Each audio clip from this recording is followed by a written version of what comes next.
Apalagi kalau orang memperoleh pangkat karena banyak mengeluarkan uang. Seakan-akan pangkat dan jabatan itu sekarang macam proyek, pakai tender.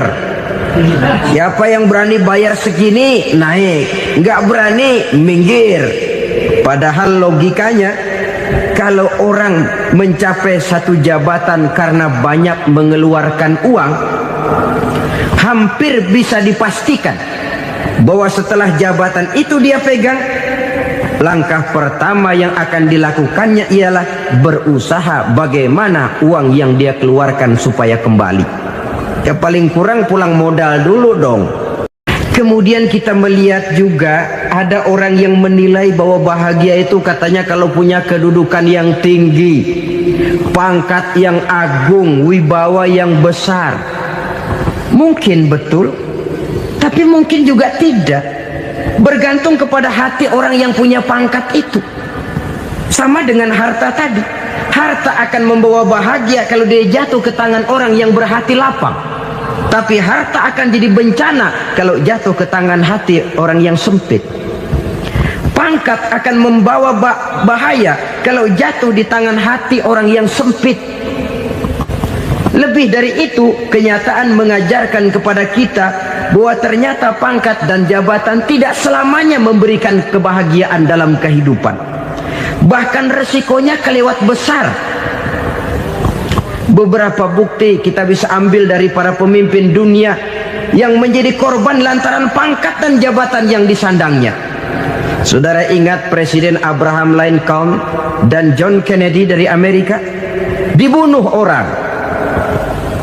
Park Chung-hee dari Korea Selatan, Ziaur Rahman dari Bangladesh, Anwar Sadat dari Mesir, terakhir Indira Gandhi dari India, menjadi korban dari pangkat dan jabatan yang disandangnya dari orang-orang yang tidak senang dia memegang jabatan itu.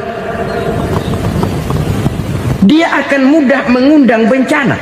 Sehingga pantas kalau seorang presiden terkemuka Amerika, Harry Truman namanya, dia mengatakan jabatan presiden itu, kata dia, seperti orang nunggang macan, naik macan. Harus kita taiki, kalau enggak dia bakal nerekam kita, ngeri katanya. Adapun orang yang hatinya lapang, kalau dia menerima pangkat dan jabatan, dianggapnya itu satu kesempatan untuk berbuat baik. Tapi orang yang berhati sempit, menerima pangkat dan jabatan, bukan kadang-kadang menerima, malah berusaha setengah mati mencapai dengan segala cara. Kalau perlu jilat atas, jilat atas. Jadi golongan sumuhun dawu. Jadi kelompok kulon nuwun, yes sir, yang kerjanya cuma oke bos. Kalau perlu jilat atas, jilat atas. Kalau perlu injak yang bawah, injak yang bawah. Perlu sikut kiri kanan, sikut kiri kanan. Yang penting pangkat dapat, jabatan dapat. Orang yang semacam ini, kalau sudah mempunyai pangkat dan jabatan, biasanya dia tidak menganggap itu sebagai amanah, tidak menganggap sebagai kesempatan berbuat baik, tapi malah kesempatan untuk memperturutkan hawa nafsunya yang dilatar belakangi oleh kesempitan hatinya tadi. Apalagi kalau orang memperoleh pangkat karena banyak mengeluarkan uang. Seakan-akan pangkat dan jabatan itu sekarang macam proyek, pakai tender. Siapa yang berani bayar segini naik, nggak berani minggir. Padahal logikanya, kalau orang mencapai satu jabatan karena banyak mengeluarkan uang, hampir bisa dipastikan bahwa setelah jabatan itu dia pegang, langkah pertama yang akan dilakukannya ialah berusaha bagaimana uang yang dia keluarkan supaya kembali. Ya paling kurang pulang modal dulu dong. Soal mikirin rakyat soal nanti, tapi ini modal harus pulang. Itu celakanya kalau orang memperoleh pangkat dan jabatan cuma karena banyak mengeluarkan uang. Jarang orang yang mempunyai keyakinan dan pandangan bahwa pangkat dan jabatan merupakan amanah. Jadi sekali lagi, pangkat dan jabatan mungkin saja membawa kebahagiaan kalau jatuh ke tangan orang yang berhati lapang. Tapi bisa jadi bencana kalau dia jatuh ke tangan orang yang mempunyai hati yang sempit. Dan lagi-lagi stresnya hati yang lapang. Lalu sebagian orang, saudara, ada yang berpandangan katanya bahagia itu kalau jadi orang terkenal, mempunyai popularitas, menjadi idola di kalangan remaja, di kalangan orang tua, di segala lapisan masyarakat. Padahal makin populer orang makin terikat dia. Ya kalau macam kita ini kan nggak punya nama, nggak populer, tengah malam buta mau nongkrong di warung Tegal aman. Tapi pangkat, jabatan, kedudukan, popularitas menyebabkan kita diikat dengan berbagai macam peraturan. Cuma mandi sama ke WC saja yang nggak dikawal.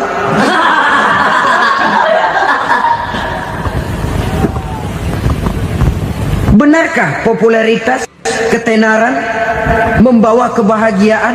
Mungkin iya, tapi mungkin juga tidak. Kenapa? Banyak orang-orang populer yang mengakhiri hidupnya secara tragis. Kita ambil beberapa nama. Di Amerika tahun 60-an ada bintang seksi paling terkenal yang dijuluki sex bomb, bom seks. Sampai sekarang jadi legenda, namanya Marilyn Monroe. Singkatan dobelnya itu inisialnya MM, Marilyn Monroe. Terkenal top sampai dia mati tahun 62, namanya sekarang masih saja dibicarakan orang. Kenapa dia bunuh diri? Tidak punya hartakah dia? Banyak.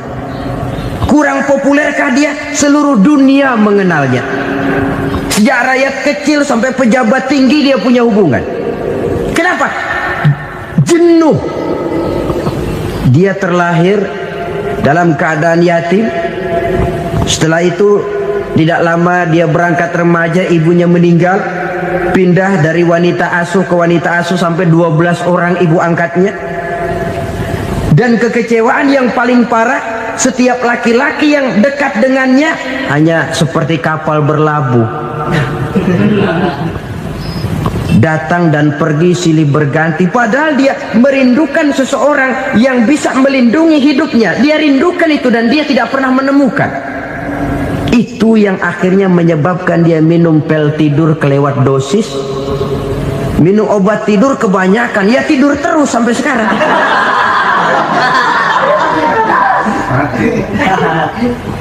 Dia mengakui, saya telah memiliki ketenaran, tapi saya tidak pernah hidup dalam ketenaran itu. Saya pandai main sandiwara, tapi saya ingin hidup dalam alam yang real sebagaimana umumnya orang. Itu yang dia rindukan. Menyusul jejak yang namanya Marilyn Monroe ini, Billie Holiday, saudara kenal tentu, di rumah sakit dirawat. Dia juga minum obat overdosis, mati lagi. Jimi Hendrix minum obat tidur overdosis kelewat batas, mati lagi. Lalu yang menghanyutkan diri di danau, Janis Joplin dan Brian Jones. Ini orang-orang populer, orang-orang terkemuka yang mengakhiri hidup secara tragis, bukan karena tidak terkenal, mungkin karena sudah saking terkenalnya. Contoh paling belakangan, Bruce Lee. Wah, ini tukang-tukang keprok tentu kenal siapa dia. Sampai sekarang pun tabir kematiannya masih merupakan misteri. Dan yang masih hidup juga menunjukkan gejala yang aneh. Michael Jackson, rumahnya di Beverly Hills itu dijaga sedemikian rupa, dan dia selalu curiga kepada setiap makanan. Harus steril, bersih dari segala macam kimia.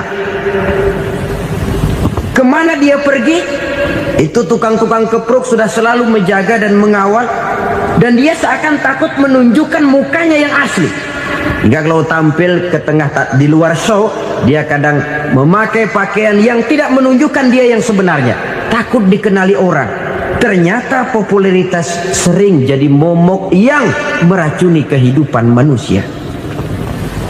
Oleh karena itu, benarlah junjungan kita pada saat beliau mengajarkan orang akan bahagia kalau dia mempunyai hati yang lapang. Nah, sekarang masalahnya untuk mendapatkan hati yang lapang caranya bagaimana? Kita kembali kepada konsep Quran. Allah mengajarkan, ala inna bidzikrillahi tatmainnul qulub.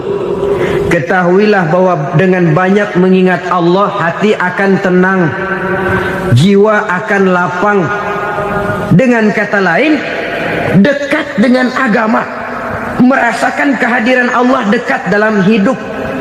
Itu muara pertama untuk mencapai hati yang lapang. Ala inna bizikrillahi tatmainnul qulub. Jangan macam orang sekarang ingin mendapatkan ketenangan lalu tapak di puncak gunung, di gua-gua, di tempat sepi. Iyalah kalau nggak ada ular. Kalau tergigit ular berbisa, ketenangan belum, mati jelas itu. Islam positif untuk mendapatkan ketenangan. Ala inna bizikrillahi tatmainnul qulubi. Bahwa ketahuilah bahwa dengan banyak mengingat Allah, hati akan tenang, jiwa akan lapang, nuansa pikiran akan luas. Karena yang namanya bahagia ada dimanapun manusia berada. Di kampung ada bahagia, di kota ada bahagia, di ngarai, di lembah, di gunung, di hutan, di lautan, di angkasa luar, dimanapun bahagia itu ada kalau kita bermodalkan hati yang lapang ini. Dan hati akan lapang kalau kita dekat dengan agama. Dekat dengan harta buat sementara hati mungkin tenang, tapi ketenangan yang relatif dan temporer. Apalagi orang tiap kali tambah harta, tiap kali tambah rencana. Itu wajar. Mungkin sebelumnya saudara berpikir, kalau punya duit 5.000 enak nih. Begitu punya duit 5.000, aduh sayang kalau 10.000 aja. Tiap kali tambah harta, tiap kali lain rencana. Makin banyak rencana, makin menjauhkan kita dari yang namanya ketenangan. Padahal ketenangan merupakan unsur utama untuk mencapai bahagia. Dan ketenangan itu bermuara dalam hati manusia. Tengoklah kehidupan ini. Orang yang banyak harta dengan orang miskin, berbedakah rasa sakit yang mereka tanggungkan? Rasanya tidak. Walaupun si kaya tidur di kasur empuk berselimutkan sutra mahal, sementara si miskin meringkuk di balai bambu yang keras dan kasar. Apabila maut datang, dia juga tidak pernah pilih bulu. Maut datang menjemput si kaya di singgasana keemasannya, dikelilingi oleh para pengasuh, dayang dan idang serta para pengawal. Dan maut pun datang menjemput si miskin papa sehingga ia tergelepar di tepian jalan. Kedua-duanya bernama mati. Kalau nyata bahwa sakit yang ditanggung si kaya tidak beda dengan sakit yang ditanggung si miskin, bukan harta semata yang membuat orang bahagia. Hati yang tenang, jiwa yang lapang penuh kedamaian karena banyak berzikir dan mengingat Allah, itu merupakan modal utama untuk mencapai sesuatu yang bernama bahagia.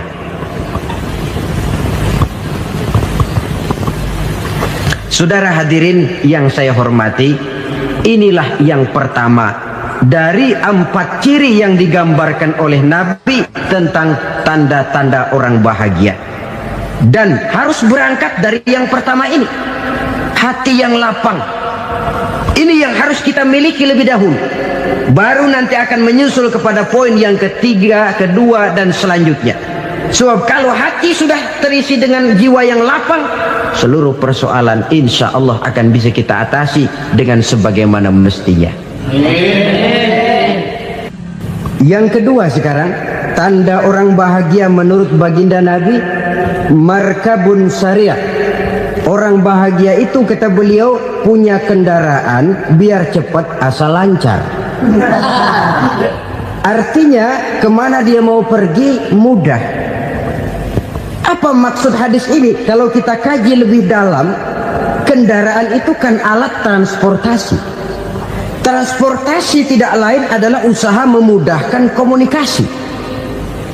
Pindah dari situ kepada teori bahwa manusia adalah zon political, makhluk bermasyarakat yang tidak bisa memenuhi kebutuhan hidupnya secara sendirian. Kita memerlukan keberadaan orang lain dalam kehidupan ini. Untuk memakai baju saja kita sudah perlukan petani yang tanam kapas, pabrik yang memintal kapas jadi benang, pabrik yang menenun benang jadi kain, sampai kepada mesin jahit, sampai kepada tukang jahit. Itu cuma untuk memakai pakaian saja. Tidak seorang pun di antara kita yang sanggup memenuhi kebutuhan hidupnya secara sendiri. Kita perlu orang lain. Maka kebebasan dalam arti mutlak, kebebasan tanpa batas, itu tidak mungkin ada dalam kehidupan. Karena kita mengadakan yang disebut interaksi sosial. Setiap kegiatan kita tentu melibatkan orang lain. Menurut kita barangkali kita bebas jalan di jalan raya semaunya, tapi orang lain berkendaraan pun merasa bahwa ini ada juga jalan haknya, dan begitu selanjutnya. Oleh karena itu, maksud dari kendaraan yang cepat ini adalah khulata'uhu ma'as solihin. Lingkungan pergaulannya terdiri dari orang-orang soleh. Pergaulannya luas. Kemana dia pergi ada temannya. Kesulitannya ada tempat dia cerita. Dan kesulitan kalau sudah diceritakan kepada orang lain, taruh kata orang itu tidak bisa menolong, namun menceritakannya kepada orang yang kita percayai, kan paling kurang sudah mengurangi beban jiwa, mengurangi tanggungan batin, merasa masih ada tempat kita cerita. Maka lebih baik orang awam yang mau bergaul ketimbang orang setengah alim tapi ngunci pintu. Sebab nantinya akan timbul sikap picik, cupik pandangan, dan tidak luas menghadapi kenyataan dalam kehidupan ini. Namun yang harus kita garis bawahi, pergaulan memang mesti luas. Namun jangan sekali-kali lupa bahwa pergaulan sangat besar pengaruhnya dalam ikut membentuk kepribadian manusia. Sehari-hari bisa kita bilang, kalau kita dekat sama tukang minyak wangi, sekalipun nggak dibagi minyaknya, baunya tentu dapat. Betul? Tapi dekat sama tukang elas, walaupun nggak kena apinya, asapnya mesti kena. Kalau Syauqi mengatakan lebih jelas lagi, man asyaral asyrafa asa musyarrafan wa muasyiral anzali ghairu musyarrafin. Awalam taral jildal hakira muqabbalan bisagri lamma sara jildal mushaf. Siapa yang bergaul dengan orang mulia, dia bakal ikut menjadi mulia. Tapi siapa yang berteman dengan orang hina, dia tidak bakal ikut menjadi mulia. Tidakkah kau lihat, kata Syauqi, kulit kambing yang hina pun dicium orang ketika menjadi kantong Quran. Kulit kambing hina, kalau dia sendirian gak ada yang mau cium. Tapi begitu dia bergaul dengan Quran, menjadi kantong Quran, dipakein minyak wangi, ditaruh di tempat yang tinggi, mau diambil dicium dulu, dibawa dengan penuh hormat dan hati-hati. Kulit kambing yang hina lantaran berteman dengan Quran, numpang mujur. Tapi coba lihat kalau kulit kambing berteman dengan kayu, jadi beduk, habis. Zohor dikemplang, asar dipukul. Itu pun sedikit saja, cuma salah milih teman. Yang temannya Quran dihormati orang, yang temannya kayu lantaran jadi beduk, gelap-gelap subuh orang udah kemplangin.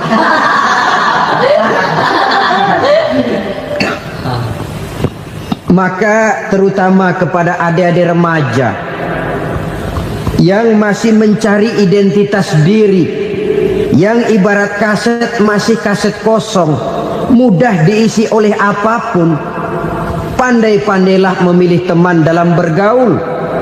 Karena banyak orang yang tadinya baik-baik, ketika terseret dalam pergaulan dengan orang yang tidak baik, kebaikannya menjadi lentur dan luntur. Tapi berapa banyak bajingan-bajingan tengik, Orang-orang yang berlumur noda dan dosa, tiap hari melakukan maksiat, namun bergaul dengan orang yang baik-baik, pada akhirnya sedikit demi sedikit beringsut dan berangsur dia terbiasa mengikuti kebaikan-kebaikan. Saya tekankan ini kepada remaja karena mereka masih mencari identitas diri. Apa yang mereka lihat mereka mau, apa yang mereka dengar mereka ingin tahu. Coba lihat kehidupan remaja. Pulang nonton film Rambo, pengen jadi Rambo, gagah, maunya belekai melulu. Pulang nonton film Superman, pengen bisa terbang. Pulang nonton India, nyanyi melulu. Wajar, mereka masih mencari identitas diri. Saya ini sebenarnya siapa? Lingkungan, pergaulan akan membentuk itu. Karena itu pandai-pandailah bergaul, karena ia sangat besar pengaruhnya dalam ikut membentuk kepribadian manusia. Apalagi sifat yang jelek lebih cepat menularnya ketimbang sifat yang baik. Sifat yang baik, watak yang soleh itu lambat sekali untuk menular. Tapi yang tidak baik, kan prosesnya mah kalau remaja biasanya mula-mula dengar. Karena dengar lalu pengen tahu. Karena pengen tahu lalu ngeliatin. Begitu ngeliatin kan pengen nyobain. Setelah nyobain ketagihan. Nah ini prosesnya. Yang namanya ganja, morfin, narkotik awalnya kan begitu. Mula-mula denger katanya kalau sudah fly to the sky, sudah melayang ke langit katanya, disitulah puncak kebahagiaan. Mulanya cuma denger. Karena denger pengen tahu. Karena pengen tahu lalu ngeliat, kumpul sama orang yang suka ngeganja. Setelah ngeliat, nah pengen ngerasain. Begitu ngerasain enak juga, ketagihan. Kalau sudah ketagihan jadi penyakit kronis, bisa merembet kepada yang lain. Iya kalau orang tuanya mampu untuk beli morfin, beli ganja. Kalau tidak kan pikirannya ngayap, jemuran siapa ya gue sabet. Timbullah perbuatan-perbuatan negatif yang bermula dari salah pergaulan. Apalagi buat adik-adik remaja yang tinggal di kota-kota besar, yang pengaruh budaya, pengaruh kesenian, pengaruh struktur kehidupan yang nampak makin individualistis, di mana persaingan tajam, tensi ekonomi tinggi, orang mudah mengalami stres. Pandai-pandailah dalam bergaul, sekali lagi, karena ia sangat besar pengaruhnya dalam ikut membentuk kepribadian manusia. Orang bahagia punya kendaraan yang cepat, artinya punya pergaulan yang luas, dan lingkungan pergaulannya terdiri dari orang-orang yang soleh. Kemana dia pergi ada teman, kesulitannya ada tempat dia cerita. Tapi kalau sudah menyendiri, hidup sendiri, kesulitan dipikiri sendiri, bisa mati belum waktunya. Tidak ada tempat berbagi rasa, tidak ada tempat bercerita, tidak ada tempat mengurangi beban dalam kehidupan. Pantas betul kalau Islam sangat menggalakkan dan menganjurkan orang kalau sudah sampai waktunya itu untuk melangsungkan nikah. Kata Nabi, ya ma'syaras syabab man istata'a minkumul ba'at falyatazawwaj. Hai para pemuda, kalau sudah mampu memberi nafkah, kawinlah, nikahlah kamu. Kenapa? Sudah ada teman hidup, tempat berbagi rasa. Kesulitan kalau ada tempat cerita akan lebih ringan ketimbang kita telan sendiri, walaupun bobot kesulitannya sama beratnya. Saudara-saudara kaum muslimin rahimakumullah, inilah ciri yang kedua, punya kendaraan biar cepat asal lancar. Kemana kita mau pergi gampang. Dengan kata lain, setelah hati yang luas, pergaulan yang luas. Dua. Yang ketiga sekarang, tanda orang bahagia itu menurut Nabi, misbahun mudhi'un, punya lampu yang terang. Oh, itu enggak problem. Sekarang sudah zamannya listrik masuk desa, Pak. Lampu sudah terang semua. Betul, kalau itu yang dimaksud. Tapi tidak cuma itu. Karena lampu yang dimaksud di sini lampu yang akan menerangi seluruh perjalanan hidup. Dan perjalanan hidup itu sudah dimulai sejak kita terlahir ke alam ini sampai masuk ke alam barzah, kumpul di padang mahsyar sampai ke akhirat. Lampu yang menerangi itu yang diperlukan. Kalau lampu, katakanlah yang paling top sekarang kan lampu jenis Mercury. Taruhlah itu di rumah kita, dia cuma menerangi rumah kita, menerangi hati pun tidak sanggup. Bila kita masuk ke alam barzah, alam kubur, sanggupkah si Mercury yang begitu terang menerangi alam barzah kita? Tidak sanggup lagi. Sanggupkah lampu yang ratusan watt, bahkan puluhan ribu watt menerangi kehidupan di padang mahsyar? Tidak akan sanggup lagi. Kalau demikian, yang dimaksud lampu yang terang di sini apa? Tidak lain amal soleh, kebajikan yang kita lakukan dalam hidup. Itu yang akan jadi lampu penerang. Di dunia nama kita akan terang. Jasad kita boleh hancur terkubur tanah, tapi nama kita akan dikenang orang. Begitulah kalau orang meninggalkan kebajikan dalam hidup seperti sekarang. Ribuan orang tiap saat berziarah ke kubur Imam Syafi'i, ke kubur Imam Malik, ke kubur Imam Ghazali, ke kubur orang yang baik-baik, orang yang soleh-soleh. Kebajikannya yang ditinggalkan, yang mengukir namanya dengan tinta emas. Sehingga saudara sudah terbaring di alam kubur, orang lewat, Allah ini kuburannya Fulan bin Fulan, dulu ini kebaikannya Masya Allah, saya ikut merasakan. Mari kita mampir sebentar, kita Fatihah. Mohon disampaikan Allah pahalanya kepada almarhum. Al-Fatihah. Itu kalau orang baik-baik. Lalu saudara tanya, Pak, orang mati dikirimin Fatihah apa nyampe pahalanya? Saya jawab, kalau saudara nggak percaya, mati dulu dah. Nanti saya Fatihain, tungguin di sana. Umpama nggak sampai, balik lagi kemari. Sekarang ini kan maunya otak-otakan saja. Kalau nggak masuk otak, nggak percaya. Padahal alam gaib itu nggak bisa diotak-otakin. Sama saja dengan saudara pernah dengar cerita kapal Tampu Mas tenggelam tak? Pernah nggak? Di mana? Lembo. Di laut Masalembo. Begitu ke Tampu Mas tenggelam, ratusan penumpang itu terjun ke laut, dipermainkan gelombang, berjuang menghadapi maut itu. Orang lagi timbul tenggelam di lautan, dihantam ombak, kita tengokin pakai helikopter. Pak, lagi timbul tenggelam ya? Iya, tolongin. Jangan khawatir Pak, nih saya kirim intan Pak, harganya 10 juta. Kira-kira orang yang timbul tenggelam di laut seneng nggak? Kan mahal toh intan 10 juta. Kenapa dia nggak senang? Karena intan 10 juta dalam kondisi seperti itu tidak sanggup menyelamatkan dia. Dia akan girang kalau dikirimin ban mobil bekas, dikirimin papan terentang atau bambu. Intan yang 10 juta dia nggak girang, ban mobil bekas yang 1000 perak tuh pegang, itu yang dia girang betul. Inilah sebabnya Nabi berkata, mal mayyitu fi qabrihi illa kal ghariqil mutaghawwis. Orang yang meninggal di alam kuburnya seperti orang timbul tenggelam di lautan. Yantaziru da'watan min ahli, menunggu doa dari keluarganya yang masih hidup. Duh, bapak saya sudah meninggal, saya sayang benar sama dia. Kirimin kulkas ke kuburannya Itu sama saja dengan tadi orang tenggelam di lautan dikirimi intan yang harganya 10 juta, tidak sampai. Begitulah kalau kebajikan yang kita tinggalkan dalam hidup, sudah mati pun kubur kita masih diziarahi orang. Tapi kalau jahat yang kita tinggalkan, boro-boro lah orang mau doa lewat dekat kuburan kita juga serem.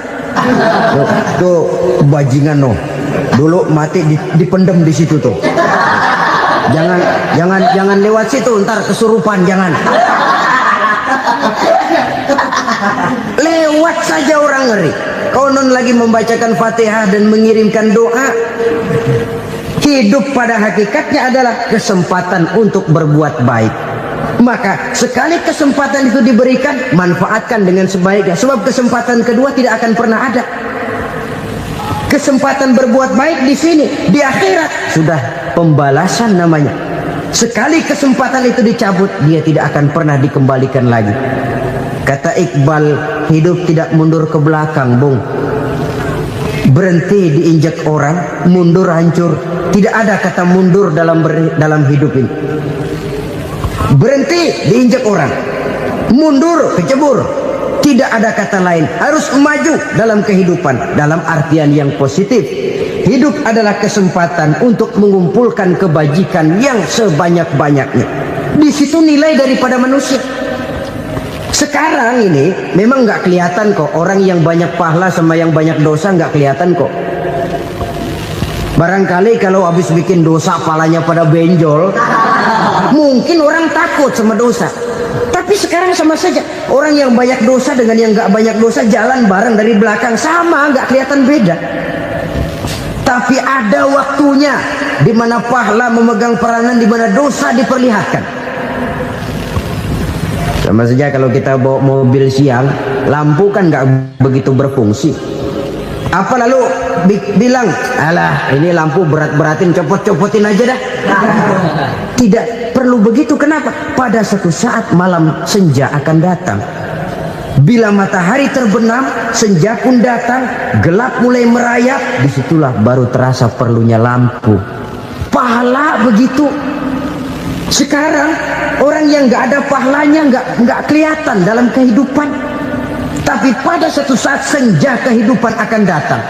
Ajal merenggut nyawa, malam merayap, dan hidup mulai diliputi kegelapan di alam barzakh. Dikala itu kalau nggak punya lampu, alangkah malangnya kita. Sebab amal yang baik, kata Nabi, di alam barzakh itu akan diciptakan menjadi perempuan yang cantik menemani kita. Amal yang jahat akan menjadi orang yang paling jelek nemenin kita. Sudah di tempat gelap yang nemenin jelek.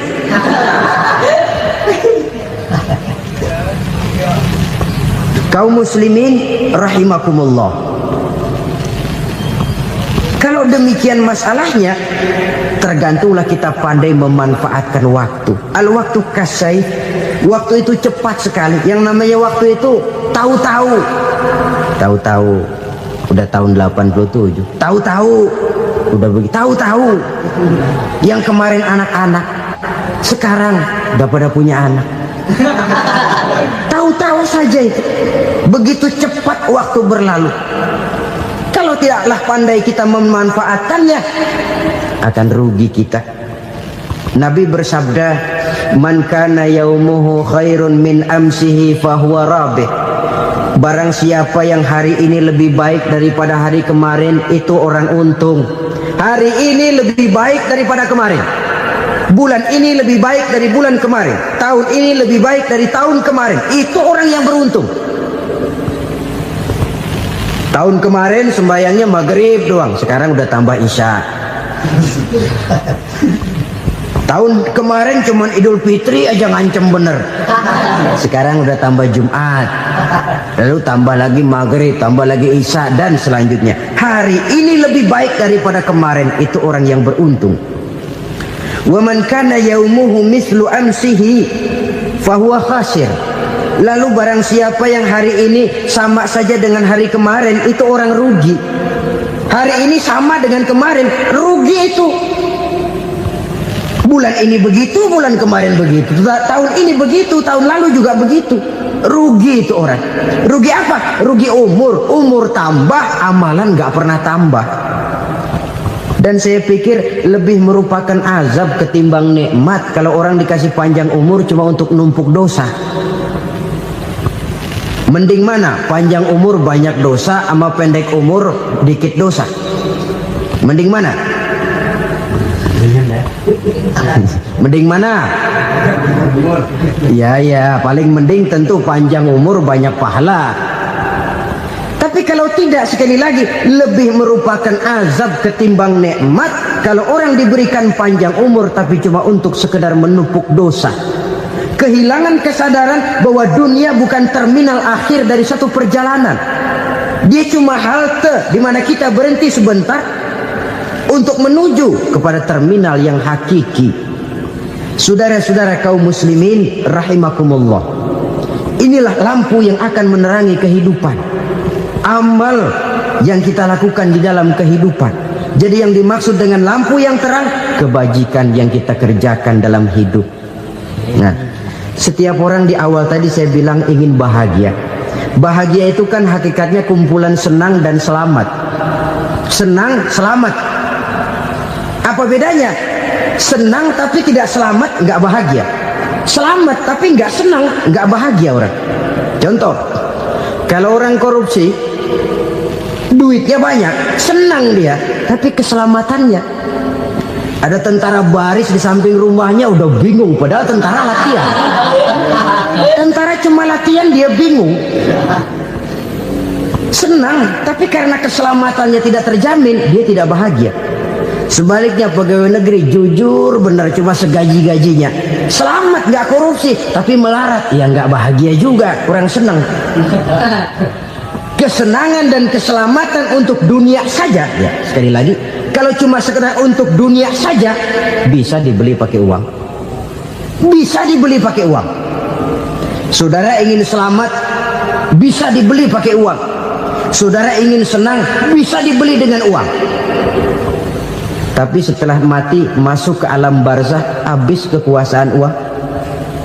Nggak bisa lagi beli keselamatan pakai uang. Tidak mungkin lagi membeli kesenangan dengan uang. Di situ pahala yang megang peranan. Makin banyak pahala, makin banyak saham untuk membeli kesenangan dan keselamatan, untuk memperoleh yang namanya bahagia.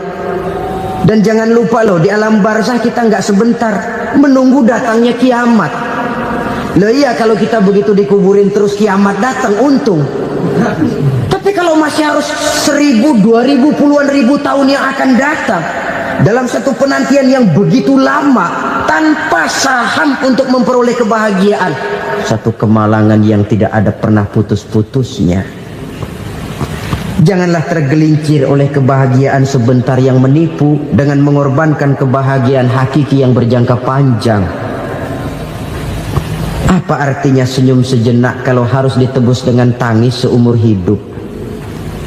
Biarlah kita minum jamu, pahit memang, getir memang, tapi kan besok badan sehat. Daripada sekarang minum sirup, manis memang, enak memang, tapi bibir pada jontor besok itu. Sirawan, batuk, nggak karu-karuan. Banyak orang tertipu oleh kesenangan yang sebentar.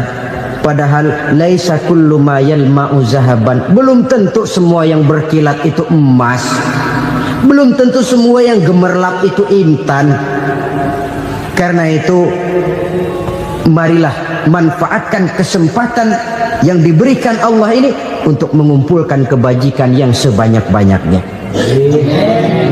Yang terakhir sekarang, yang keempat, tanda orang bahagia kata Nabi. Zaujatun salihah. Orang bahagia itu tanda yang keempat kata Nabi, punya istri biar cakep asal taat. Sudah surga itu gitu. Cakep taat. Istri kayak gitu, kalau belum mati jangan dikuburin dulu. Sudah cakep taat lagi. Tapi kadang-kadang enggak, udah jelek ngadat melulu. Apa yang mau dipilih? Sebab itu Quran mengatakan istri pakaian untuk suami, suami pakaian untuk istri.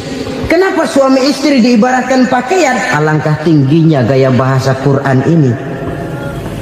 Suami istri teman hidup, hidup perjalanan panjang. Sejak kita dalam rahim sudah ada hidup kan di sini. Sampai ke alam dunia, masuk ke alam barzah, kumpul di padang mahsyar, sampai menuju akhirat, itu perjalanan hidup. Carilah istri atau suami, teman hidup yang membawa manfaat tidak hanya kehidupan di dunia ini, sampai di alam barzah, sampai di padang mahsyar. Suaminya mungkin meninggal lebih dulu, atau istrinya mungkin meninggal lebih dulu, tapi suami atau istri yang masih hidup berbuat kebajikan. Suami saya meninggal, ada hartanya, saya sedekahkan, niat pahala untuk almarhum suami saya. Ini teman hidup, tidak dibatasi dan tidak bisa dipisahkan oleh maut sekalipun. Zohirnya mungkin pisah, badannya mungkin pisah, tapi hatinya, jiwanya, kebersamaannya dalam menghadapi kehidupan. Karena itu, saudara-saudara, bahasa Quran indah. Suami istri diibaratkan seperti pakaian. Apa fungsi pakaian? Pertama, pakaian jadi kebanggaan. Artinya, suami harus menjadi kebanggaan istri, istri harus jadi kebanggaan suami. Yang kedua, pakaian itu kan fungsinya menutup aurat. Artinya, sesama suami istri harus saling menjaga kekurangan masing-masing.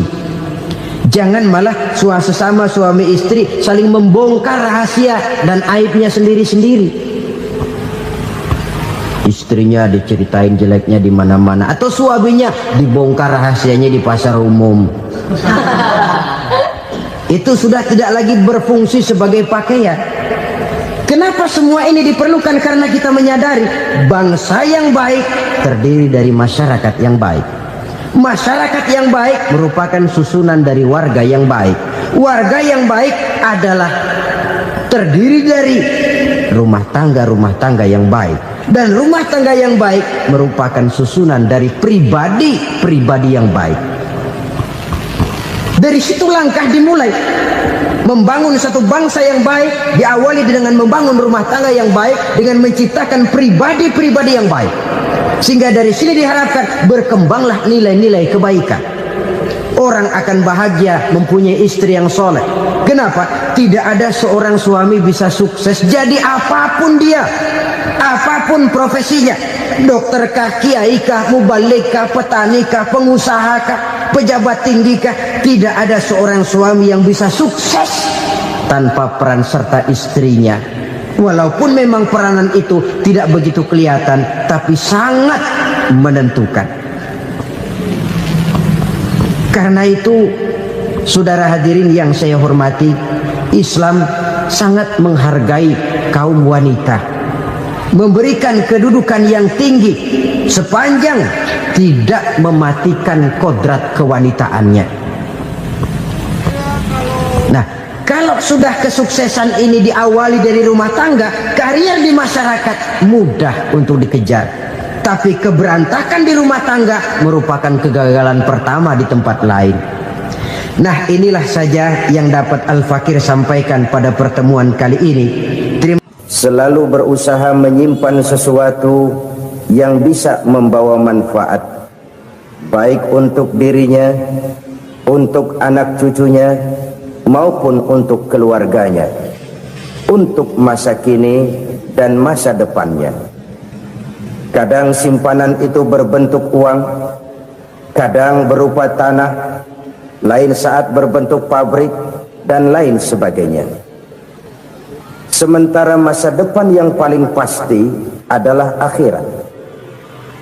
Jika untuk masa depan dunia kita rela memeras keringat, membanting tulang, pergi pagi dan pulang petang, menyimpan uang, menyimpan tanah, menyimpan pabrik, pernahkah kita merenung jika satu saat kiamat datang, kita dibangkitkan dari kubur masing-masing, berdiri di padang mahsyar untuk mempertanggungjawabkan seluruh kegiatan hidup kita di dunia ini, lalu kita akan menuju ke alam akhirat. Sudahkah kita mempunyai simpanan untuk akhirat kita? Pada pertemuan kali ini saya ingin menyampaikan sebuah hadis di mana Rasulullah sallallahu alaihi wasallam bersabda, arba'un min kanzil jannah. Simpanan sorga ada 4 macam. Yang pertama, ikhfa'us sadaqah, menyembunyikan sedekah. Saudara-saudara kaum muslimin, sebagaimana yang kita maklum bahwa Allah Subhanahu wa taala melebihkan sebagian rezeki dari kita terhadap yang lain. Ada yang kaya, ada yang setengah kaya, ada yang miskin, ada yang setengah miskin, dan selanjutnya. Ada yang gajinya kecil tapi penghasilannya gede. Ada yang penghasilannya gede tapi nggak punya gaji. Ada juga yang memang gajinya gede dan penghasilannya gede. Kelebihan rezeki merupakan sunnatullah dan tidak harus membuat kita merasa lebih dari yang lain. Bahkan sebaliknya, kelebihan itu harus membuat kita ringan tangan untuk menolong mereka yang memang memerlukan pertolongan. Kalau saudara diberikan ilmu, maka pertanyaan akhirat cuma satu: ilmumu kau amalkan untuk apa? Kalau saudara diberikan umur yang panjang, pengadilan akhirat juga bertanya satu: umurmu kau habiskan di mana? Tapi kalau saudara diberikan harta, pengadilan akhirat akan bertanya dua: hartamu kau dapat dari mana, kau belanjakan kemana? Dari mananya ditanya, dan kemananya juga ditanya. Oleh karena kita akan dimintakan pertanggungan jawab, maka amanah yang bernama harta ini harus kita gunakan dengan sebaik-baiknya. Ada penggunaan yang merupakan kewajiban, itu zakat namanya. Ada penggunaan yang sewaktu-waktu, itu infak namanya. Ada yang lebih sewaktu-waktu lagi, dan itu sedekah namanya. Zakat dia terikat oleh haul dan nisab, oleh putaran batas waktu dan ukuran dari harta itu sendiri. Sedangkan infak terikat oleh situasi dan kondisi perekonomian seseorang. Sedangkan sedekah tidak terikat dengan apapun. Dalam kondisi seperti apapun kita bisa melakukan sedekah dengan yang terkecil sekalipun. Sampai-sampai Rasulullah sallallahu alaihi wasallam mengajarkan, la tahqiranna minal ma'rufi syai'an walau an talqa akhaka biwajhin talik. Atau ada hadis, tabassumuka fi wajhi akhika laka shadaqah. Senyumanmu kepada temanmu adalah sedekah. Jadi untuk melakukan sedekah tidak harus dalam berbentuk uang. Dengan ilmu kita bisa sedekah, dengan tenaga kita bisa bersedekah, dengan pikiran kita bisa bersedekah, bahkan senyum kepada teman itu pun sedekah. Jadi kalau sedekah dengan uang memang belum punya uang, nyengir aja banyakin. Itu asal pada tempatnya, jangan lalu ketemu tiang listrik cengengesan. Tentu tidak pada tempatnya dan tidak wajar. Nah, sedekah yang paling dicintai Allah adalah sedekah yang disembunyikan. Artinya jauh dari sifat riya. Kan kadang-kadang ada orang sedekah itu disebutkan namanya, apa tidak bagus? Kalau memang niatnya ikhlas, ya bagus-bagus saja. Untuk memberikan sugesti kepada yang lain. Si Fulan bin Fulan nyumbang sekian, diumumkan. Boleh kalau niatnya untuk memberikan rangsangan kepada yang lain supaya dia menyumbang lebih besar dari orang tadi. Tapi kalau itu mendatangkan riya, maka sedekah yang paling dicintai Allah adalah sedekah yang disembunyikan. Tangan kiri saja tidak tahu apa yang diberikan oleh tangan kanan. Sedekah yang dilakukan dengan ikhlas akan merupakan perbendaharaan surga, tersembunyi dari pandangan orang lain, tidak seorang pun tahu. Karena memang sikap yang baik adalah melupakan kebaikan dan mengingat kesalahan. Itu salah satu ciri orang bahagia. Orang yang selalu mengingat kesalahannya dan berusaha melupakan segala kebaikannya. Kalau dia akan ada kebaikan, dia tidak bisa ikut, dia merasa rugi karena dia merasa belum pernah berbuat baik. Tapi kalau akan melakukan kesalahan baru, dia ingat kesalahan yang sudah-sudah, sehingga terhalang baginya untuk melakukan satu kesalahan baru. Demikianlah saudara-saudara, bahwa Allah melebihkan rizki sebagian kita dari yang lain, agar terjadi tolong-menolong dalam kehidupan ini. Jadi kesenjangan yang nature, kesenjangan yang alami, itu sunnatullah. Ada yang kaya, ada yang miskin, ada yang kelas menengah. Nah, kenapa lalu sekarang kita berusaha mengentaskan kemiskinan? Oleh karena adanya kesenjangan struktural. Kalau yang kaya bisa semakin kaya, kenapa yang miskin tidak bisa naik jadi ikut sedikit kaya? Sebab pada dasarnya Islam adalah agama yang sejak turunnya sudah berupaya memerangi kemiskinan. Bahkan dikatakan kemiskinan itu mendekatkan kepada kekufuran. Orang kalau miskin udah dekat banget sama kafir. Gampang menjadi kafir. Berapa banyak saudara-saudara kita yang oleh karena soal perut, oleh karena soal materi, terpaksa meninggalkan dan menanggalkan akidahnya, menjual petunjuk yang diberikan Allah dengan kesenangan dunia yang cuma sebentar ini. Na'udzubillah, thumma na'udzubillah. Jadi makin kita sembunyikan satu sedekah, semakin banyak perbendaharaan kita di surga. Sedekah yang paling dicintai Allah adalah sedekah yang disembunyikan. Malahan ada seorang sufi, dia punya kebiasaan kalau pergi sholat Jumat dia bawa uang, itu uang dia taruh di bawah tikar masjid. Dia niat sedekah kepada siapa saja yang nemuin itu duit. Maksudnya apa? Supaya yang nemuin nggak tahu siapa yang punya duit. Demikian dia saking ingin menyembunyikan sedekahnya. Karena sifat ria itu bisa memakan amal kita sendiri. Ria itu termasuk menyebut-nyebut kebaikan kita. Orang yang suka nepuk dada, sedikit-sedikit ngitungnya kalau enggak gua. Tuh kalau enggak gua tuh. Tuh yang belah situ kalau enggak gua, kalau enggak gua. Iya kalau enggak lu kenapa emang? Orang yang suka menepuk jasad. Biasanya memang begitu saudara-saudara. Kalau perang lagi berkecamuk, orang nggak sempat ngaku jadi pahlawan. Tapi begitu perang selesai, yang kagak kenal bedil ngaku pahlawan, mas. Itu sesuatu yang biasa. Oleh karenanya, orang-orang yang ikhlas dalam bersodako, disembunyikannya sodako itu, Allah cinta betul. Malahan ada hadis memberikan jaminan, inna shadaqatal mar'il muslimi tazidu fil umri wa tadfa'u mitatas su'i.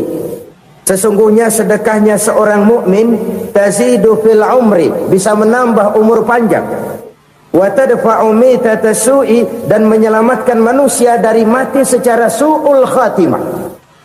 Jadi siapa yang kepengen panjang umur, banyaklah sedekah. Yang bosan hidup, pelit terus. Sedekah menambah panjang umur dan menyelamatkan manusia dari mati secara su'ul khatimah. Pak, katanya umur itu nggak bisa ditambah, nggak bisa dikurangin. Kapan? Kalau ajal sudah datang. Fa idza jaa ajaluhum la yastakhiruna sa'atan wa la yastakdimun. Kalau ajal datang tidak bisa dimajukan, tidak bisa dimundurkan. Itu kalau ajal sudah datang. Tidak bisa lagi umur ditambah dikurangi, sudah datang. Tapi kalau belum datang, itu kan haknya Allah. Mau ditambah, mau dikurangi, hak prerogatif Allah. Sebagai pencipta manusia, Allah maha kuasa dan maha mampu. Sedekah ini menambah panjang umur dan menyelamatkan manusia dari mati secara su'ul khatimah. Itu orang mati kan sama ya, kondisinya mati, nggak nafas. Tapi hakikat mati kan lain-lain. Ada yang mati itu husnul khatimah, baik akhirnya.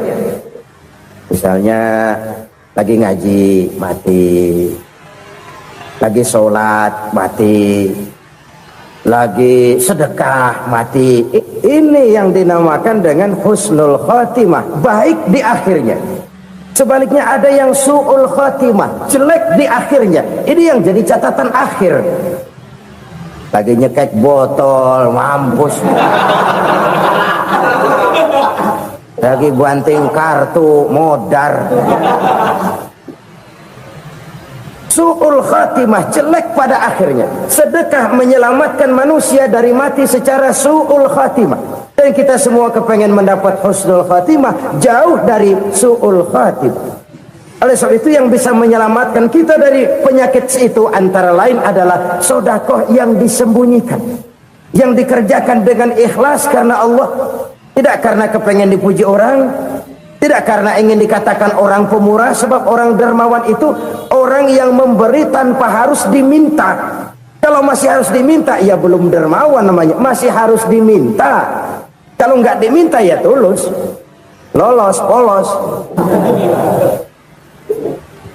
Saudara-saudara kaum muslimin rahimakumullah, harta adalah amanat dan akan kita pertanggungjawabkan. Allah melebihkan rizki sebagian kita dari yang lain agar kita saling tolong menolong, bantu membantu. Nabi janjikan siapa yang meringankan beban saudaranya muslim di dunia, Allah akan meringankan bebannya di akhirat nanti. Sebuah jaminan dari baginda Nabi. Si orang yang kita bantu barangkali tidak bisa membalas, Allah yang akan membalas lewat jalan lain yang tidak pernah kita sangka-sangka. Ada orang tanya, Pak, ini ada orang nyumbang masjid sambil marah-marah, bagaimana? Saya bilang sumbangannya aja ambil, marahnya jangan. Marahnya jangan diambil, itu urusan dia. Saudara-saudara kaum muslimin rahimakumullah, umat Islam ini kan umat yang punya potensi besar. Kadang kita merenung, kenapa kadang-kadang pembangunan masjid kok lambat sekali? Kalau hotel hari ini peletakan pertama, bulan depan peresmian. Supermarket hari ini peletakan batu pertama, minggu depan peresmian. Tapi kalau sudah yang namanya masjid, kadang-kadang peletakan batu pertama sekaligus jadi batu terakhir. 3 tahun, 4 tahun, campur nebar jalak di jalanan, duit dijaring kayak ikan sepat. Apa tidak ada orang Islam yang kaya? Banyak. Apa tidak ada pengusaha muslim yang jadi konglomerat? Ada. Lalu yang belum banyak itu yang komit terhadap nilai-nilai agamanya. Akhirnya kita jatuh jadi umat yang lemah. Belum ada pengusaha konglomerat muslim buka pabrik super mie cap bedug misalnya umpamanya atau pabrik kecap cap sorban supaya identitas keislamannya sedikit kelihatan. Kita jatuh jadi umat yang lemah karena potensi tidak terinventarisir dengan baik. Kita ini ibarat kompor yang cuma matengin nasi orang lain. Potensi kita dimanfaatkan oleh orang lain. Ukhuwah Islamiyah kita baru terbatas kepada silaturahmi.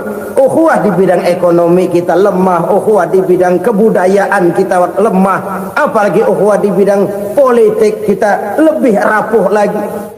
Padahal ukhuwah itu adalah totalitas kehidupan manusia, menyangkut ipolek sosbud, memerlukan nilai-nilai ukhuwah. Jadi oleh karena itu mari kita menyadari di dalam harta kita, walaupun kita yang cari pergi pagi pulang sore peras keringat banting tulang, di sana ada harta anak yatim, di sana ada hak masjid, di sana ada hak pesantren, di sana ada hak jihad. Berbahagialah seseorang apabila dia oleh Allah dijadikan keran. Keran itu menyimpan air, tapi tidak untuk dirinya, tapi disalurkannya kepada mereka yang memang memerlukannya. Saudara-saudara kaum muslimin rahimakumullah, ini yang pertama. Jadi perbendaharaan surga adalah menyembunyikan sedekah. Orang lain nggak tahu, kita pun nggak pernah ngitung-ngitung. Kita anggap lewat begitu saja, padahal itu deposit akhirat. Satu. Yang kedua, perbendaharaan surga itu apa? Wa kitmanul musibah, menyembunyikan kesulitan. Kadang orang takut menghadapi kesulitan, tapi makin kita merenung, hidup ini kan sebenarnya urusan. Takut sama urusan ya jangan hidup. Tandanya orang hidup itu kalau punya urusan. Urusan melupakan problem, problem sering menimbulkan kesulitan.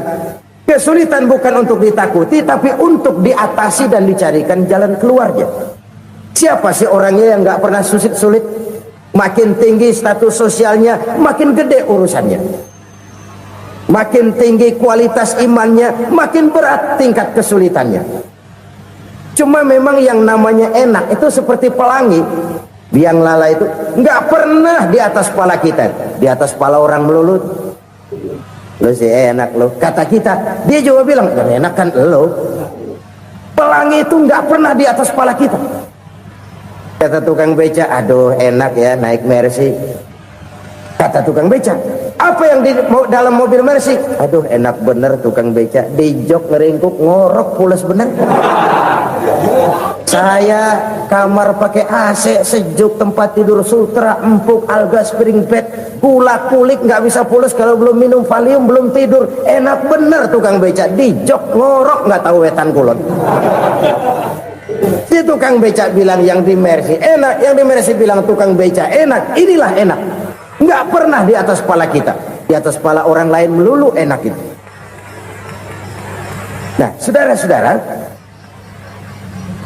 yang merupakan perbendaharaan surga itu orang yang bisa menyembunyikan kesulitan, baik pribadi ataupun rumah tangga. Nih terutama rumah tangga yang jadi soalnya. Kadang-kadang kita ini kalau senang, sebaliknya kalau senang kita diam, kalem aja, cuek. Banyak banget duit kita, bawaan diam aja udah. Malah ketemu orang takut. Tapi begitu susah, sekampung tahu. Padahal Nabi mengajarkan perbendaharaan surga itu menyembunyikan musibah, menyembunyikan kesulitan. Kalau enak, cerita sama orang-orang. Kalau nggak enak, rasain sendiri, tekan sendiri, atasin sendiri. Kita kan sebaliknya. Tenang kita diam, asal lagi susah, paling tidak kita nyari teman buat cerita kesusahan. Siapa orangnya yang nggak pernah susah? Cuma soalnya bagaimana kita mengatasi kesusahan itu sendiri. Begitu juga misalnya kalau orang sudah berumah tangga, itu orang tuanya harus menjadi tempat dia cerita yang enak-enak saja. Yang nggak enak rasain berdua, selesaikan berdua, atasin berdua. Jangan dibalik. Asal senang diam, giliran susah saja. Maknya laporan. Terbalik, bisa menjaga security informasi. Maka nama bayam keluar diam, malah seluitan. Enak amat lo makan daging ayam. Security informasi. Saudara-saudara kaum muslimin rahimakumullah, ujian yang terberat itu yang pernah diberikan kepada para nabi, para rasul, para aulia, para ulama. Makin tinggi keimanan, makin berat bentuk kesulitan. Ayo saya kemukakan satu contoh saja. Ada seorang nabi yang kaya, nabi kaya, namanya Nabi Ayub. Iblis kalau orang begini kan keki,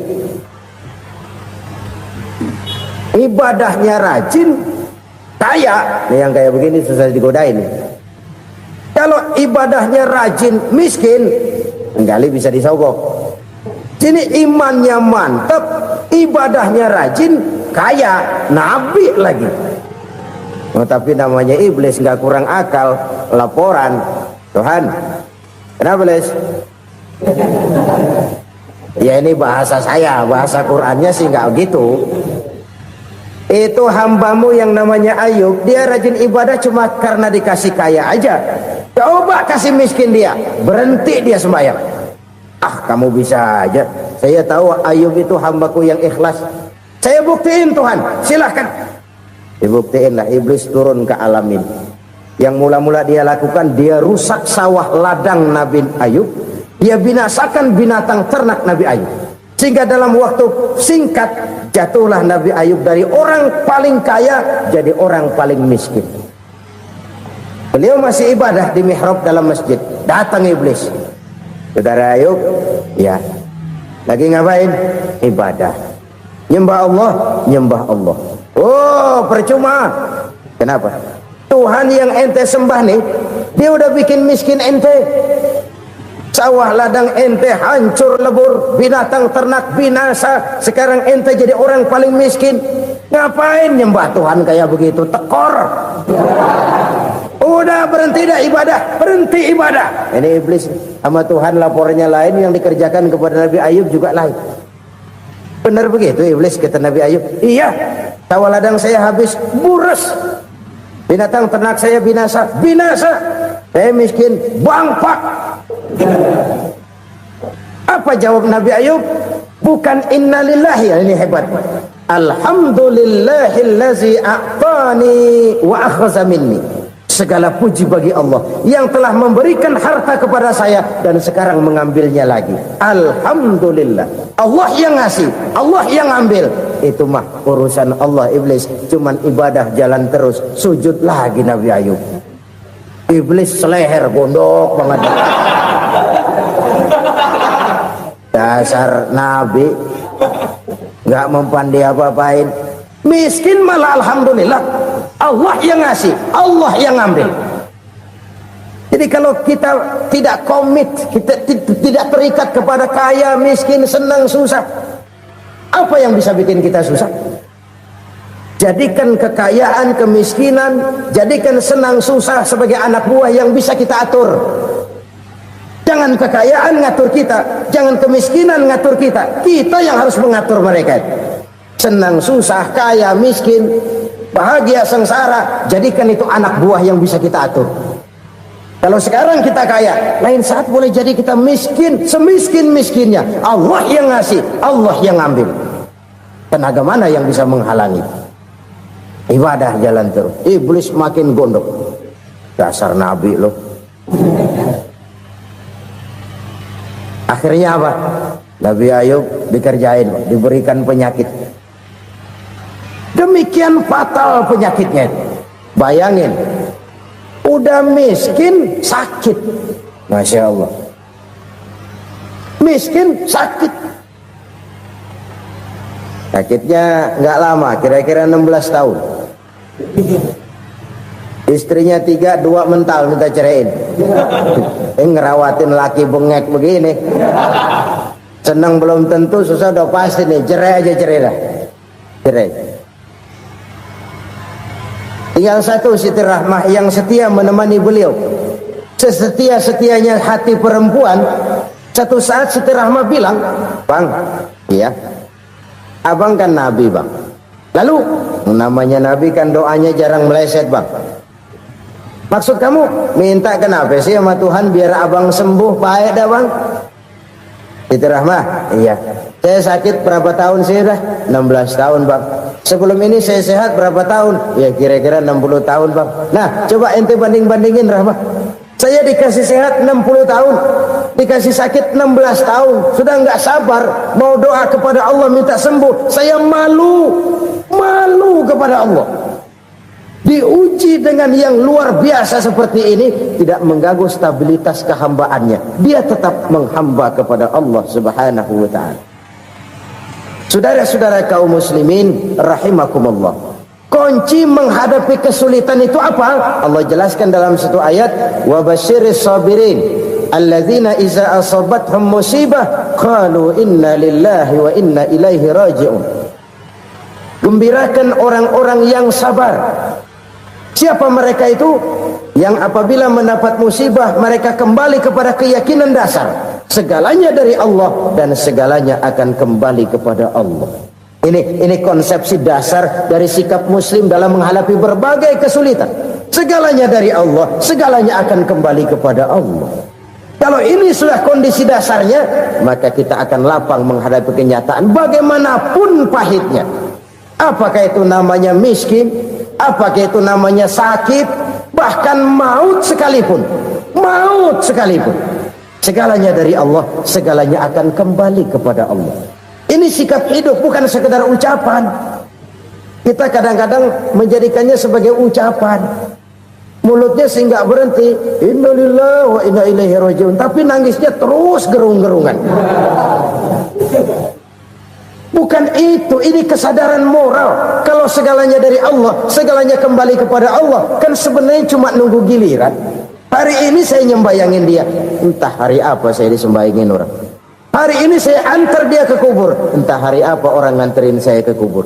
Hari ini saya tahlilkan dia, entah nanti kapan orang tahlilkan saya. Segalanya dari Allah, segalanya akan kembali juga kepada Allah.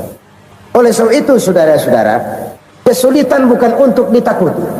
Kesulitan justru untuk diatasi, dicarikan jalan keluarnya.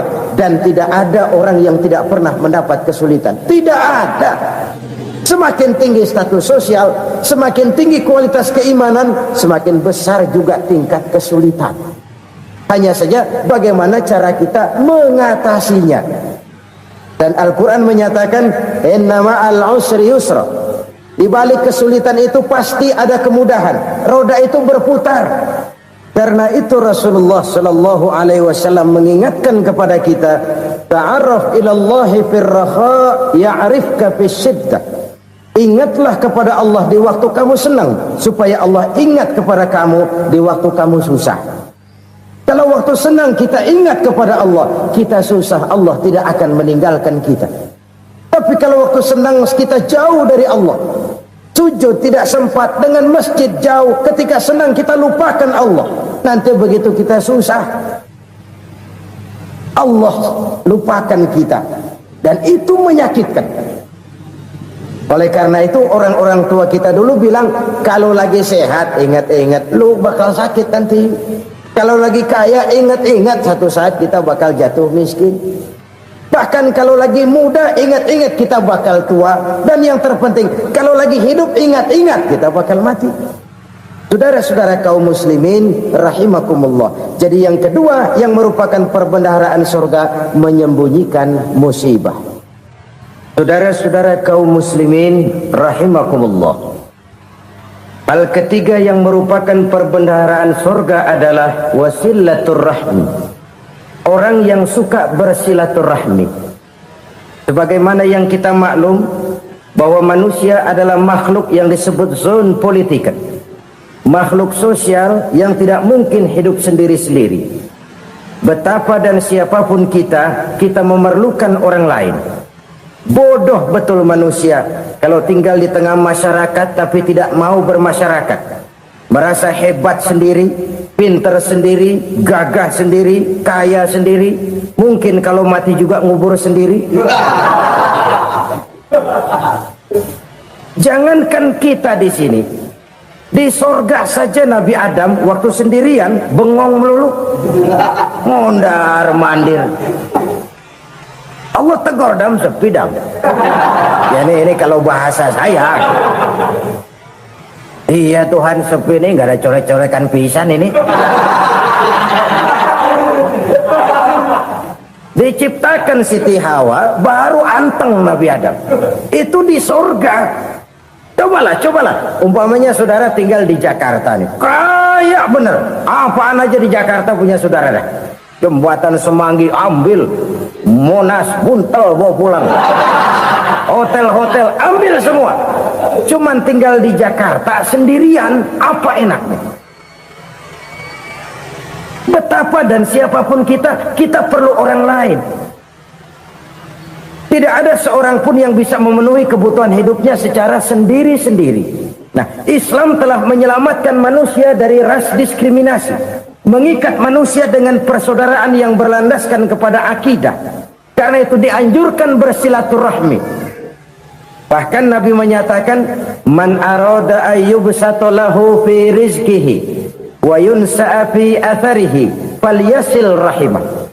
Siapa yang kepengen diluaskan rezekinya dan dipanjangkan usianya, banyaklah ia bersilaturahmi.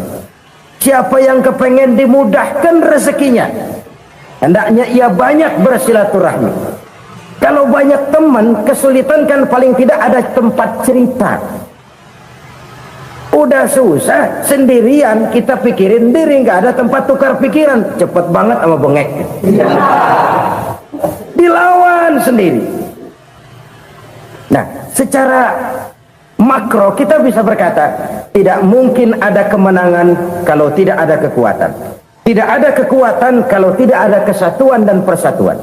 Tidak mungkin ada kesatuan dan persatuan tanpa semangat silaturahmi. Kalau umat Islam mau menang, dia harus kuat. Kalau umat Islam mau kuat, dia harus bersatu. Kalau umat Islam mau bersatu, dia harus membudayakan silaturahmi ini. Bahkan sampai-sampai kata Nabi, kalau bisa cari nilai tambah. Apa? Silman qata'ak. Bersilaturahmilah kau kepada orang yang marah denganmu. Masya Allah, indahnya ajaran agama kita. Orang yang marah pun kepada kita, kata Nabi, kalau bisa bersilaturahmilah kepadanya, kepada orang yang marah itu. Di situ nilai tambah. Cuman jujur nih hadis, ngucapinnya gampang, ngamalinnya yang berat banget. Orang marah sama kita disuruh silaturahmi, ada apa malu? Lu marah, ada gua marahan lagi. Tunggu pikirin. Saudara-saudara kaum muslimin rahimakumullah. Tapi ini yang diajarkan, bahkan ini yang dicontohkan oleh baginda Rasul. Bagaimana begitu mudah, misalnya satu saat Abu Jahal ini ngatur strategi bagaimana bikin Muhammad celaka. Dia gali lubang di depan tempat tidurnya. Dia tutupin daun korma. Terus dia panggil seseorang, ke sini.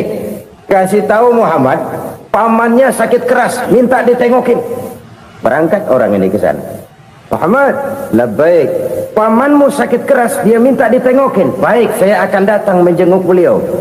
Berangkatlah Nabi ke rumah Abu Jahal tanpa prasangka apapun. Abu Jahal udah pasang setil, selimut 3 rangkap setengah dipakai, persis kayak orang meriang. Tapi sembari ngintip dari balik selimut, begitu Muhammad buka pintu, nah masuk perangkap nih. Muhammad jalan menuju tempat pembaringan. Makin lama makin dekat, makin lama makin dekat, makin dekat ke lubang yang dipasang oleh Abu Jahal itu. Dalam hati Abu Jahal, terus dah jatuh, mampus dah lo ini. Mampus lo hari ini nih. Apa yang terjadi? Malaikat Jibril datang. Muhammad, pamanmu cuma pura-pura sakit. Di depan tempat tidurnya ada lubang perangkap supaya kamu jatuh ke situ. Sudah, kamu pulang. Balik kanan Nabi. Sudah hampir jatuh ke lubang, balik kanan, pulang. Bayangin kecewanya Abu Jahal. Muhammad dikit lagi, Muhammad dikit lagi. Enggak paman, saya pulang aja. Emosi bangun dari tempat tidur, enggak sadar kalau lagi pura-pura sakit. Lompat ngejar Nabi, dia lupa dengan lubang yang dia gali. Pusrak, nyemplung sendiri ke dalam lubang.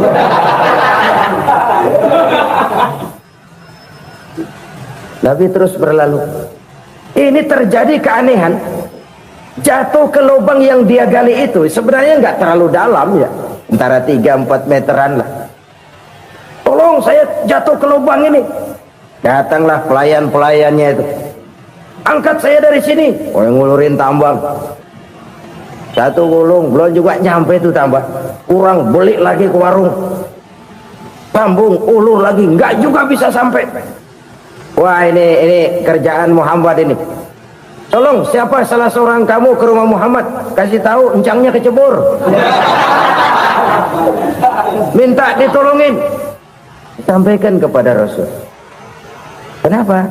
Pamanmu jatuh ke lubang, Muhammad minta tolong diangkatin. Tambang udah nyambung-nyambung nggak nyampe juga. Ya, nanti saya datang, saya tolong. Coba.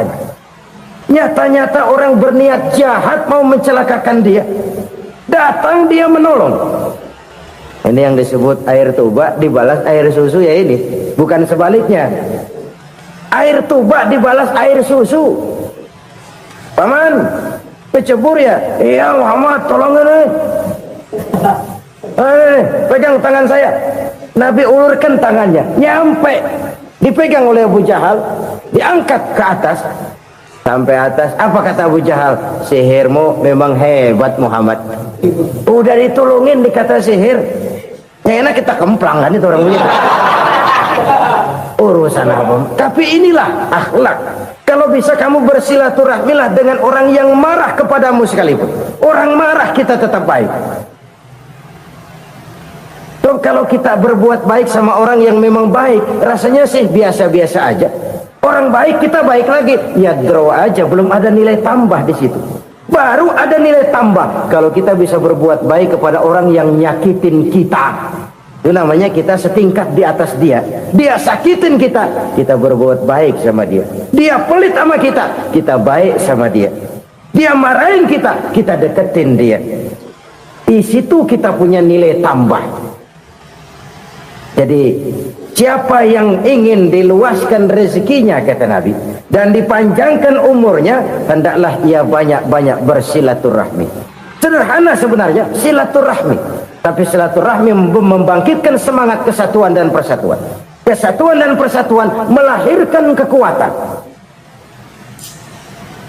Dalam matematika 1 ditambah 1 pasti 2. Tapi di tengah masyarakat 1 orang takut ditambah 1 orang takut, hasilnya jadi 2 orang setengah berani. Kenapa setengah berani? Karena udah berdua. Tadi pan takut sendirian. Kalau dia kumpul turu-turu takutlah jadi berani. Kita yang lemah, kita yang tidak berdaya, kita yang miskin, kalau mau kompak bersatu, apa yang nggak bisa kita kerjain? apalagi tinggal di kota besar. Pilihan cuma dua, bertahan atau minggir. Bertahan atau minggir. Untuk bisa bertahan harus mampu bersaing. Untuk mampu bersaing harus punya keahlian.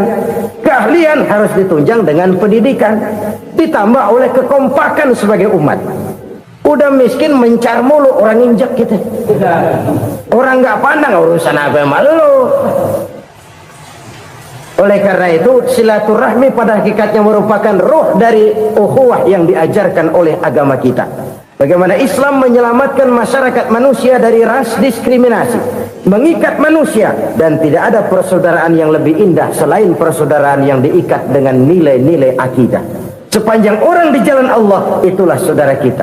Keluar dia dari jalan Allah, selesailah persaudaraan sampai di situ.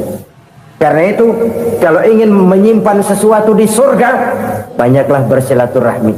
Datang ke rumah ini, datang ke rumah itu, dan lain sebagainya.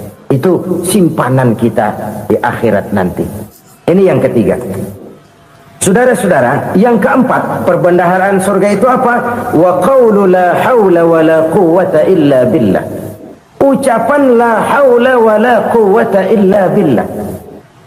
Ibadah kan ada yang berat, modalnya besar. Bangun masjid berat, modalnya besar. Bangun rumah sakit berat, modalnya besar. Ada ibadah yang berat tapi modalnya ringan. Misalnya puasa. Puasa itu berat, mengendalikan nafsu. Kalau sekedar nggak makan nggak minum sih enteng. Mengendalikan nafsu itu jihad terbesar. Tapi kan modalnya ringan, cuma niat saja. Ini ibadah berat, modalnya ringan. Ada ibadah yang ringan, modalnya juga enteng.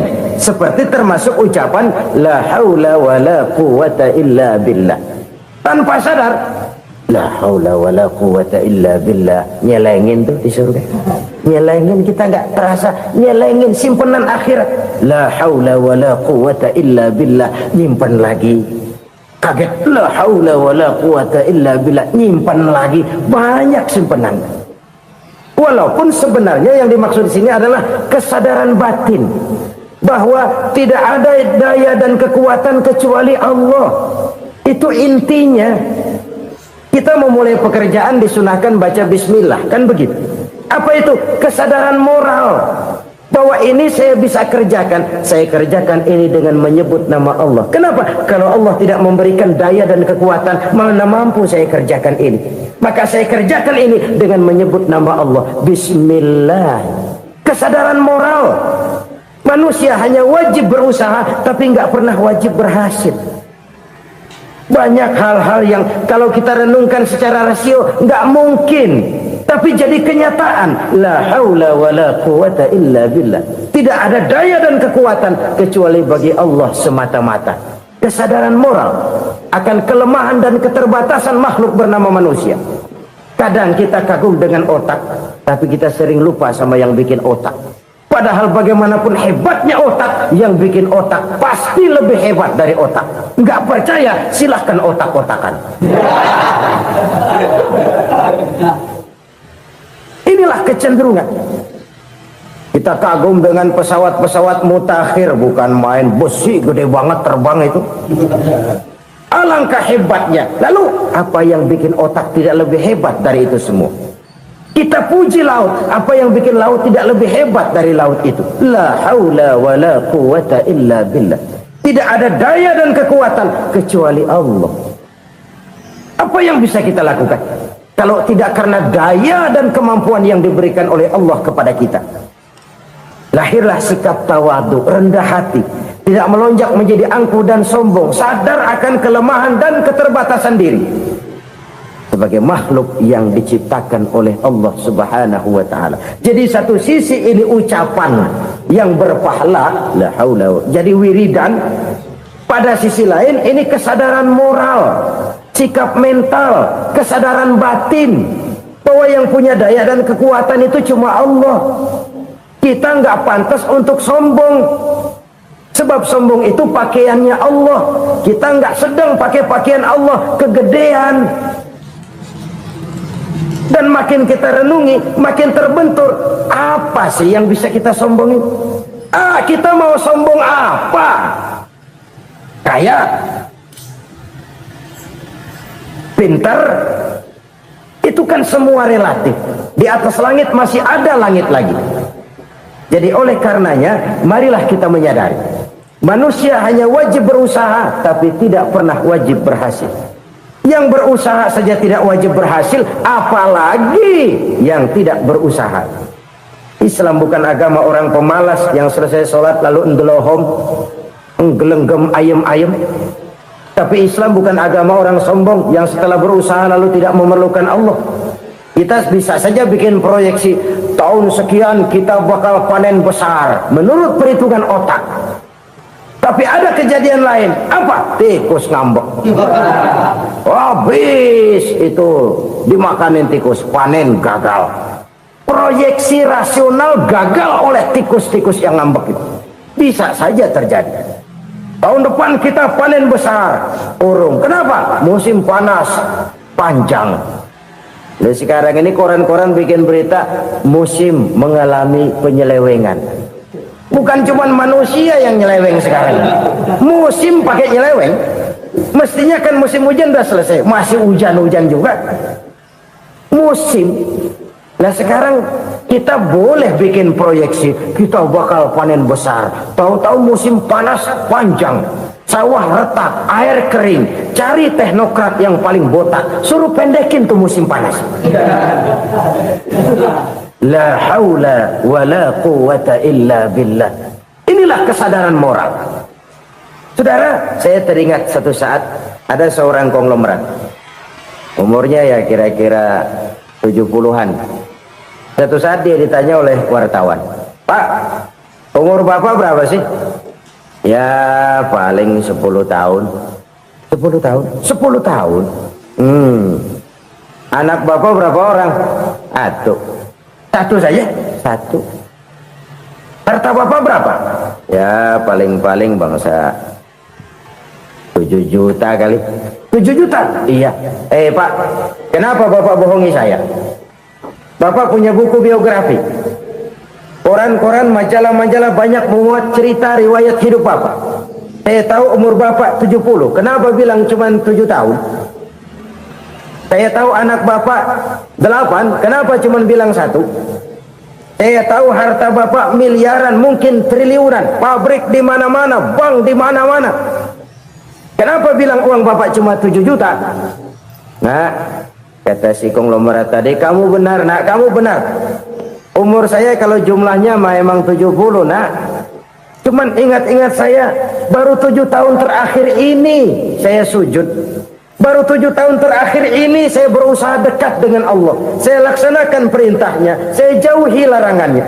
7 tahun inilah rasanya yang ada nilainya di hadapan Allah. Yang 63 tahun matong, kelabu, kelem umur gue. Habis untuk maksiat, untuk munkarat. Maka ketika ditanya tadi, umur saya 7 tahun itu. Oh begitu Pak. Oh iya. Lalu anak Pak, anak Bapak kan 8. Kenapa bilang cuma 1?